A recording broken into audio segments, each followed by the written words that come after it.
Entonces el problema es el siguiente. Voy a explicar conceptualmente y ya vamos a ver los detalles.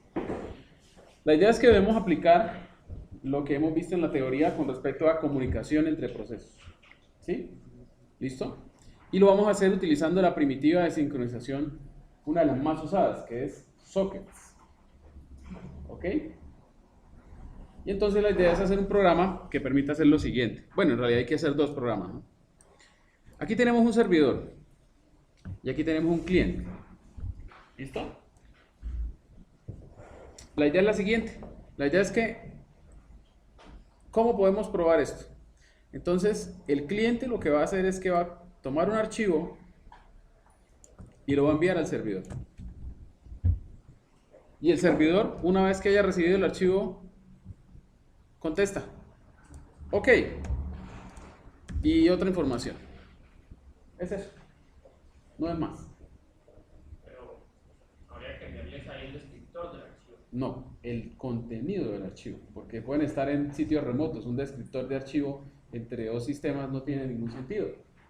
¿Sí me hago entender? Entonces, esa es la idea. La idea general es esa. Eso ustedes lo hacen todo el tiempo. ¿Sí o no? Ustedes cogen Gmail y arrastran un archivo, cogen Moodle y arrastran un archivo y lo ponen allá. Entonces en este parcial vamos a implementar esa lógica de programación para cómo enviar un archivo. Eso tiene tanto de largo como de ancho, ¿cierto? ¿Por qué? Porque primero tenemos que establecer una conexión. Eso es lo primero, ¿sí o no? El contexto de aplicación de este parcial lo vamos a calificar el día 6 de mayo en clase. ¿Ok? Porque ustedes me van a enviar la solución del parcial utilizando esto. ¿Sí está claro? O sea, ustedes tienen que enviarme a mí la solución del parcial. Igual el espacio está en Moodle. Pero ese día, ustedes van a ejecutar sus programas para enviarme la solución del parcial por red. ¿Ok? ¿Sí estamos? Sí, obvio, ya va a quedar en Moodle el código que ustedes hagan. Pero aquí lo vamos a, entre comillas, a sustentar. Sería utilizar el servidor que no haga y enviárselo a... Claro, o sea, ustedes tienen que proporcionarme estos dos programas, tanto el que recibe como el que envía. A este lo vamos a llamar el servidor y a este lo vamos a llamar el cliente. Obviamente tiene que funcionar, porque si no funciona, pues lleva, ¿sí o no? Entonces, esa es la idea. La idea es comunicación entre procesos. No quiero que perdamos el contexto. Y la aplicación es un programa un conjunto de programas que le permiten a un profesor recibir los envíos que hacen los estudiantes. ¿Listo? ¿Sí está claro? Repito, esos programas se van a entregar, lo pueden entregar antes si quieren, obviamente, pero el día 6 de mayo se va a hacer la demostración en vivo por red. ¿Listo? ¿Estamos? Yo en el parcial les sugiero que primero lo hagan con sockets locales para no complicarse con el asunto de la red. ¿Cierto? Porque ya vimos en clase que conceptualmente son la misma cosa, ¿cierto? Y si uno se hace bien, el otro debería funcionar haciendo algunos cambios, ¿cierto? ¿Sí o no? Bien. Entonces la idea es la siguiente. Cada vez que uno hace un programa de comunicación de procesos en red, tiene que establecer el protocolo de la comunicación. ¿Sí estamos? Es decir, cómo van a hablar. Porque yo no puedo conectar dos procesos en red y que ambos traten de enviar al tiempo. Pues obviamente la comunicación tiene implícita una sincronización. Si alguien habla, el otro ¿qué tiene que estar haciendo? Escuchando. O dicho ya en términos de comunicación, si un proceso envía, el otro tiene que estar recibiendo. Y lo contrario. Entonces, ¿cómo va a ser el mecanismo? Eso está explicado en el planteamiento del parcial. Pero básicamente es lo siguiente. El cliente primero tiene que conectarse con el servidor por un socket, y ese socket es de tipo flujo, stream, ¿cierto? Como lo vimos en clase. Una vez que se ha establecido la conexión, el cliente le envía un primer mensaje al servidor. En ese primer mensaje dice la información general. Entonces dice los códigos o los nombres, bueno, los códigos puse ahí en el parcial de los estudiantes que están haciendo el envío, ¿cierto? El tamaño del archivo que estamos enviando que puede ser un archivo en C o puede ser un archivo comprimido en .zip, si la solución de ustedes va a ser en varios archivos, ¿sí? No importa, es un archivo que puede ser de cualquier tamaño. El tamaño de ese archivo, obviamente tenemos que enviarlo para que el servidor sepa qué, cuánto tiene que recibir. Una vez que se ha recibido ese mensaje, pues estamos en comunicación. Entonces el servidor deberá responder de alguna forma, ¿sí o no? Por ejemplo, eso no está especificado, eso lo hacen ustedes. Por ejemplo, el servidor respondería OK.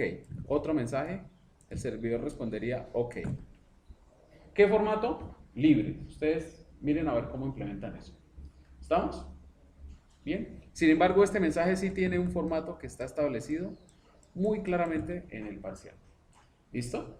Bien. Cuando el servidor contesta OK, pues quiere decir que ya está listo para recibir el archivo. ¿Sí? Pero, como el archivo es de cualquier tamaño, un tamaño variable, entonces lo que se va a hacer es lo siguiente. Hay que tomar el archivo y hay que dividirlo en pedacitos. Y enviar uno tras otro. ¿Estamos? ¿Sí está claro?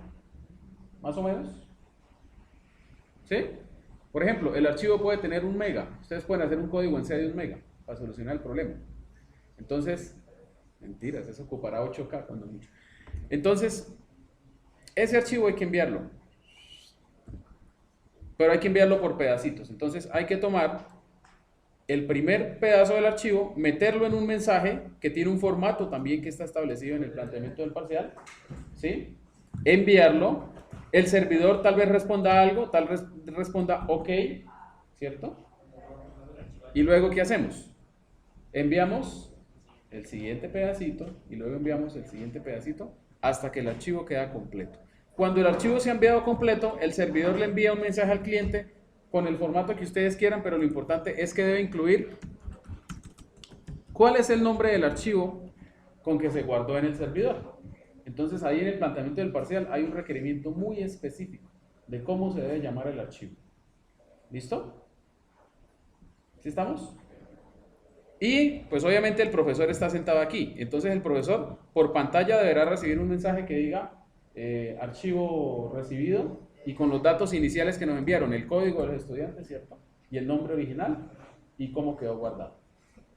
Y por supuesto el cliente deberá, pues por pantalla, ustedes deberán recibir un mensaje que diga el archivo fue completamente enviado y el nombre con el que fue guardado en el servidor fue tal.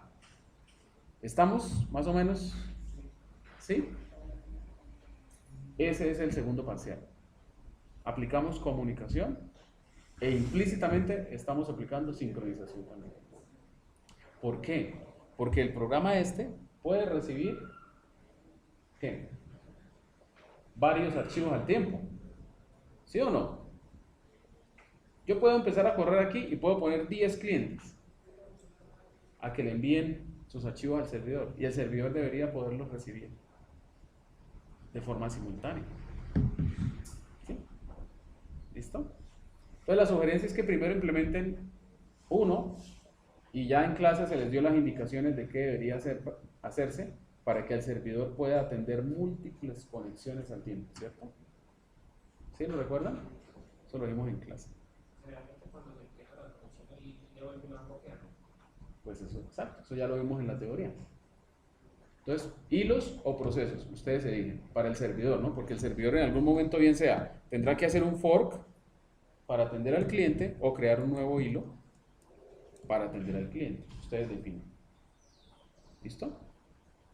Ese es el segundo parcial. Entonces yo lo que esperaría es que por lo menos hoy ustedes empiecen a probar cómo funcionan los sockets y la comunicación que diga hola y el otro diga hola. ¿Sí estamos? Bueno, eso es todo. Entonces, la práctica de hoy, pues es de sockets, ¿sí o no? Pero ya aplicada al parcial. ¿Para qué nos ponemos a hacer un ejercicio bobo de sockets si ustedes ya tienen un planteamiento donde tienen que utilizar sockets? ¿Bien? Entonces, manos a la obra.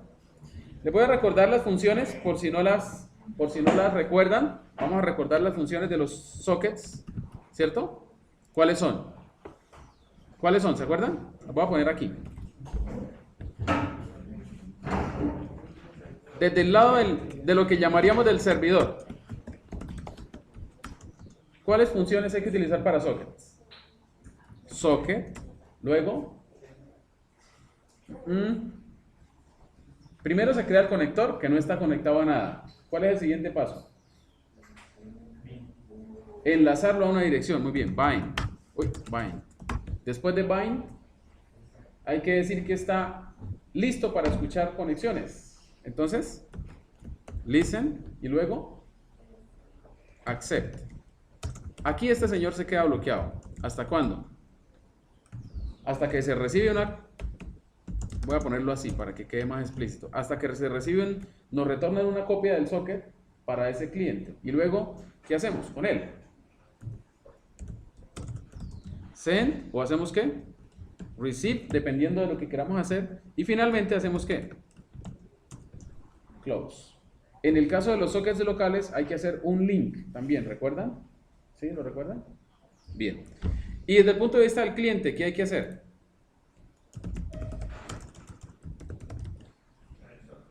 Crear el socket y luego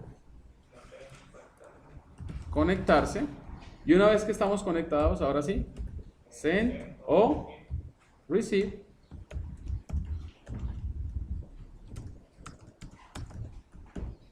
Y finalmente, close. ¿Listo? Entonces, deberían empezar por sockets locales, por hacer que los procesos con sockets locales se comuniquen. Eso debería quedar listo hoy. Si ustedes hacen eso hoy, tienen mucho adelantado. Lo siguiente sería leer un archivo, pues ustedes saben cómo leer un archivo.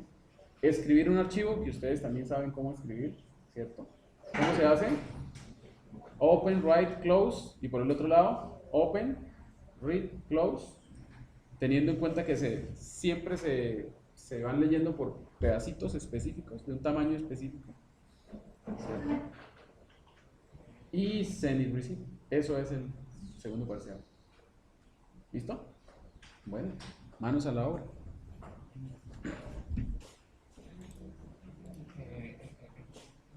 Considerar, se puede. ¿Profesor, un grupo o